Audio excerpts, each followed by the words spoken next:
नमस्कार, मी रवि कुमार. जवाब तो आपको देना होगा बोल सरकार या सत्रात 85 आवाजच्या खास स्पेशल रिपोर्ट मध्ये आपलं स्वागत. कशा आहात आपण? मजेत ना? मजेत राहा, हिट राहा, फिट राहा आणि हो, आरोग्याची काळजी घ्या. चला तर मग विषयाकडे वळूया. कपिल सिब्बलांकडे 2 लीड आहेत, ज्यामुळे शिंदेंना दिल्ली गाठावी लागली.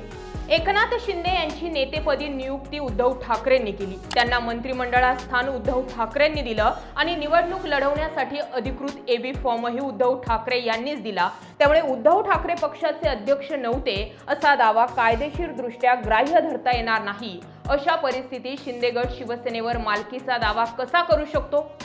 न्यायालयात प्रश्न उपस्थित झाला. सिब्बलांनी पुढेही एक मुद्दा मांडला. निवडणूक लढवण्यासाठी केवळ अर्ज दाखल करणं पुरेसं नसतं. पक्षाकडून देण्यात येणारा एबी फॉर्म हा अधिकृत उमेदवारीचा आधार असतो. राजकीय पक्ष संघटनात्मक नियुक्त्या करतो, राज्यभर पदाधिकारी नेमतो आणि उमेदवारांना तिकीट देतो. त्यामुळे विधिमंडळ पक्षापेक्षा मूळ पक्ष संघटना सर्वोच्च असते. निवडणूक आयोगानं 2013 आणि 2018च्या पक्ष घटनेबाबत आक्षेप घेतला असेल तर त्याच आधारे 2014 आणि 19च्या निवडणुकांवरही प्रश्न निर्माण होतो. शिंदे गटाने केलेली कृती ही पक्षातील विलीनीकरण म्हणजे मर्जर नसून केवळ फूट असल्याचा दावा करत सिब्बल यांनी बंडखोर आमदारांना अपात्र ठरवले पाहिजे अशी मागणी केली.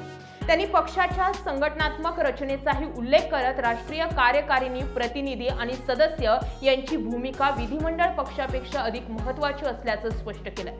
एकनाथ शिंदे यांची नेतेपदी नियुक्ती उद्धव ठाकरे यांनीच केली होती. त्यांनाच मंत्रिमंडळात स्थान दिलं. तसेच निवडणूक लढवण्यासाठी अधिकृत एबी फॉर्मही उद्धव ठाकरेंनीच दिला. त्यामुळे उद्धव ठाकरे जर पक्षाचे अध्यक्ष नव्हते तर मग हा सगळा पुढे केलेला खेळ जो आहे किंवा शिंदे मंत्री होणे हे सगळं कसं घडलं?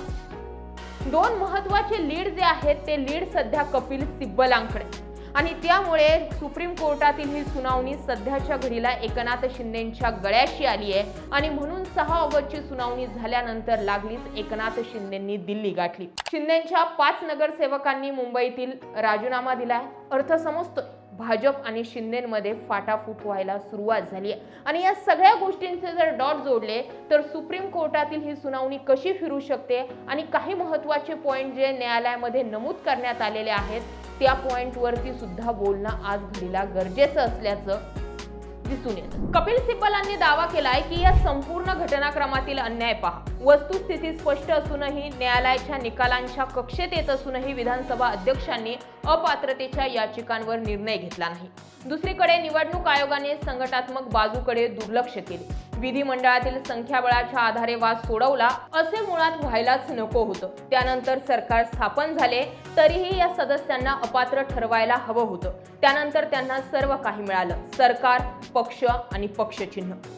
शिवसेना हा पक्ष 1989 मध्ये नोंदणीकृत झाला. पक्षाची 1999ची घटना मूळ घटना नाही, 2018ची घटना महत्त्वाची आहे. यानंतर वेळोवेळी आवश्यक बदल संघटनेत करण्यात आले. काळाच्या ओघात पक्ष मुंबईसह राज्यभरात वाढला. पक्षाच्या 2018 मधील घटनेनुसार 6 पैकी 6 नेत्यांनी उद्धव ठाकरेंना पाठिंबा दिला. यातील राष्ट्रीय कार्यकारिणीतील एका सदस्याचे निधन झाले. उपनेते, सचिव, संपर्क प्रमुख, जिल्हा प्रमुख यांचेही जास्तीत जास्त समर्थन ठाकरेंना होते असं सुद्धा सिब्बलांनी म्हटलंय.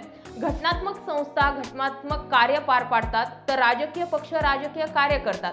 जेव्हा एखादे घटनात्मक प्राधिकरण आपल्या अधिकारांचा वापर करते तेव्हा त्या संस्थेच्या सचोटीचे निकष अनिवार्यपणे अधिक उच्च दर्जाचे असतात. राजकीय निर्णय नेहमी सुधारला जाऊ शकतो, परंतु अशा परिस्थितीत निवडणूक आयोगाने एकदा घेतलेला निर्णय प्रत्यक्षात अनेकदा बदलता येत नाही असंही सिब्बलांनी म्हटलंय.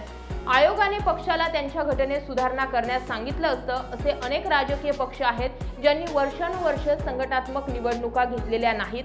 आयोगानं कधी असं म्हटलं आहे का की त्यांच्या घटना लोकशाही विरोधी आहेत आणि म्हणून त्यांना मान्यता नाकारली आहे? नेमकं याच तर्काचा आधार घेऊन आयोगाने येथे 2018च्या घटनेवर अवलंबून राहण्यास नकार दिला असं सिब्बलांनी म्हटलंय. यावर न्यायमूर्ती जयमल्ला बागची यांनी हा मुद्दा आमच्या समोर सिद्ध केला गेला पाहिजे असं स्पष्ट केलंय. अपात्रतेच्या कारवाईचा निकाल लागल्यानंतर आणि नवीन विधानसभा अस्तित्वात आल्यानंतर चिन्हाचा मुद्दा कदाचित दुय्यम ठरू शकेल असं निरीक्षण न्यायमूर्ती जयमल्ला बागची यांनी व्यक्त केलंय. यावर वरिष्ठ वकील कपिल सिब्बलांनी म्हटलंय की यावर मी सहमत आहे. मी स्वतः सुरुवातीला हे नमूद केलं होतं, परंतु या दोन्ही कारवायांचा एकमेकांशी संबंध आहे. यावरती न्यायमूर्ती जयमल्ला बागची म्हणालेत की त्यांचा संबंध आहे कारण त्या काही अंशी एकमेकांशी संबंधित आहेत. विधानसभा अध्यक्ष वर्तवणुकीच्या आधारे या मुद्द्यावर निर्णय घेतात. उदाहरणार्थ जून 2022 मध्ये पक्षाध्यक्षांनी बोलावलेल्या बैठकीच्या सूचनेला प्रतिसाद न देणं ही बाब स्वेच्छेने पक्षाचे सदस्यत्व सोडण्यासारखी आहे का, असा सवाल बागची यांनी केलाय. यावर वरिष्ठ वकील सिब्बलांनी म्हटलंय, तो केवळ एक पैलू आहे, असे आणखी अनेक पैलू आहेत. यावरती सुद्धा न्यायमूर्ती बागची यांनी असं नमूद केलंय की आपण वस्तुस्थिती नीट समजून घेऊया. पहिली गोष्ट म्हणजे पक्षाध्यक्षांनी त्यांना त्यांच्या निवासस्थानी होणाऱ्या बैठकीला उपस्थित राहण्याची सूचना दिली होती. तुमच्या म्हणण्यानुसार त्यांनी बैठकीला उपस्थित न राहण्याचा निर्णय घेतला. तुमच्या युक्तिवादानुसार ही अशी एक कृती आहे जी पक्षाध्यक्षांच्या अधिकाराला दिलेलं आव्हान आणि स्वेच्छेने सदस्यत्व सोडणं या श्रेणीत येते. दुसरी गोष्ट म्हणजे एकत्रितपणे दुसऱ्या राज्यात गेले आणि कथितरित्या दुसऱ्या राजकीय पक्षाच्या सदस्यांशी त्यांनी हातमिळवणी केली. त्यानंतर ते आणखी एका राज्यात गेले. या दोन मुख्य घटनांवरच तुमची बाजू आधारलेली आहे. या मुद्द्यांवरती न्यायमूर्ती बोलले. आता सध्याच्या घडीला कपिल सिब्बलांकडे आजच्या सुनावणीमध्ये 2 लीड आहे. आज सुप्रीम कोर्टात सुनावणी पार पडणार आहे आणि 2 लीड. एक, जर आमदार अपात्रता निर्णय अगोदर झाला असता आणि न्यायमूर्ती असताना सरन्यायाधीश असताना धनंजय चंद्रचूड यांनी प्रतोद म्हणून सुनील प्रभूंची नियुक्ती योग्य ठरवली, अर्थ व्हीप त्यांचा लागू होतो आणि त्यानुसार एकनाथ शिंदेसहित 16 आमदार अपात्र होतात. मुद्दा 1 आणि मुद्दा 2, जोपर्यंत विधानसभा अध्यक्षांनी आमदार अपात्रतेचा निर्णय घेतला नव्हता तोपर्यंत निवडणूक आयोगानं एकनाथ शिंदे किंवा ठाकरे गटाच्या पक्ष चिन्हाबाबत कुठलाही निर्णय घ्यायला नको होता. आणि तिसरं लीड म्हणजे शिवसेनेची बदललेली घटना. या 2-3 मुद्द्यांमुळे सध्याची सुप्रीम कोर्टातील सुनावणी ही एकनाथ शिंदेच्या गळ्याशी आली. न्यायमूर्तींचा आणखी एक म्हणजे सुप्रीम कोर्टाचा आणखी एक सवाल आहे की विधिमंडळ पक्ष मोठा की राजकीय पक्ष मोठा, तर त्यामध्ये राजकीय पक्ष सर्वोच्च असतो हे सुप्रीम कोर्टानं म्हटलंय.